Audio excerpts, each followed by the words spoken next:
7-8 માર્ચના રોજ પ્રધાનમંત્રી નરેન્દ્ર મોદી અને લોકસભાના વિપક્ષ નેતા રાહુલ ગાંધી ગુજરાત પ્રવાસે આવશે.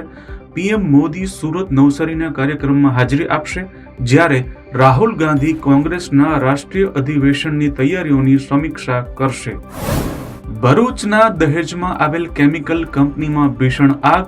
સેઝ 2માં આવેલા નિયોઝેન કેમિકલ્સ કંપનીમાં ભીષણ આગની ઘટના. ફાયર ફાઇટરોએ આગ પર કાબુ મેળવ્યો.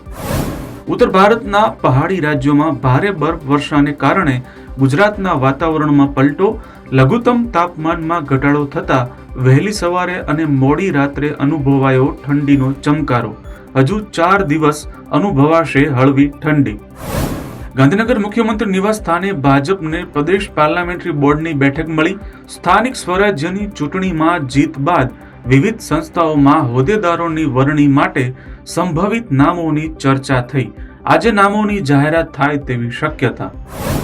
જલારામ બાપા વિશે ટિપ્પણીનો વિવાદ થાળે પડ્યો.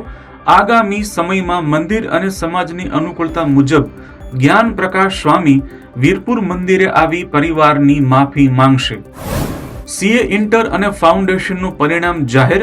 અમદાવાદની વિધિ સમગ્ર ભારતમાં 12મા ક્રમાંકે આવી. વડોદરાના 4 વિદ્યાર્થીઓ દેશના ટોપ 50માં સ્થાન મેળવવામાં સફળ રહ્યા. સૌરાષ્ટ્ર યુનિવર્સિટીના પદવીદાન સમારોહમાં મેયરને સ્થાન ન મળતા વિવાદ. અઠવાડિયા પહેલા અપાયું હતું આમંત્રણ, છતાં કાર્યક્રમમાં કોઈ બેઠક વ્યવસ્થા ન જોવા મળતા મેયર નયનાબેન કાર્યક્રમ છોડી નીકળી ગયા. અમેરિકાના રાષ્ટ્રપતિ ડોનાલ્ડ ટ્રમ્પે અમેરિકન કોંગ્રેસના સંયુક્ત સત્રને કર્યું સંબોધન. કહ્યું 2 એપ્રિલથી ભારત સહિતના દેશો સામે નવો ટેક્સ દર લાગુ થશે. મથુરા શ્રી કૃષ્ણ જન્મભૂમિ અને શાહી ઈદગાહ વિવાદ કેસમાં આજે બપોરે 2 વાગ્યે અલ્હાબાદ હાઈકોર્ટમાં સુનાવણી થશે. જસ્ટિસ રામ મનોહર નારાયણ મિશ્રાની સિંગલ બેન્ચ 18 અરજીઓ પર સુનાવણી કરી રહી છે. ચીની વિઝા કૌભાંડમાં કોંગ્રેસ નેતા કાર્તિ ચિદમ્બરમની અરજી પર દિલ્હી હાઈકોર્ટ આજે પોતાનો નિર્ણય સંભળાવે તેવી શક્યતા. પંજાબના મુખ્યમંત્રી ભગવંત માન સાથેની વાતચીત નિષ્ફળ જતા ખેડૂતો આજથી ચંદીગઢમાં વિરોધ પ્રદર્શન કરશે.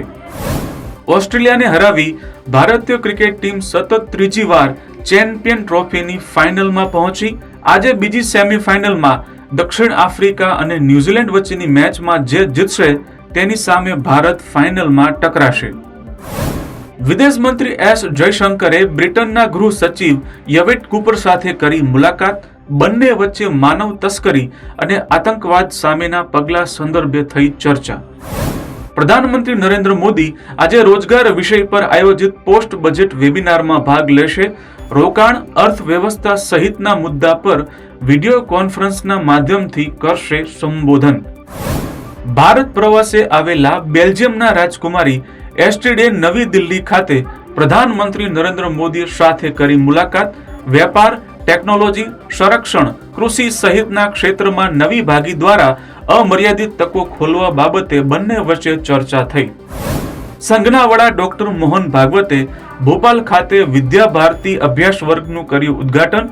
કહ્યું, આજે આખું વિશ્વ ભારત તરફ આશા સાથે જોઈ રહ્યું છે. સરપંચ હત્યા કેસ મામલે મહારાષ્ટ્રના મંત્રી ધનંજય મુંડેએ રાજીનામું આપ્યું. તેમના નજીકના સહાયક પર હત્યાનો આરોપ લાગ્યો હતો.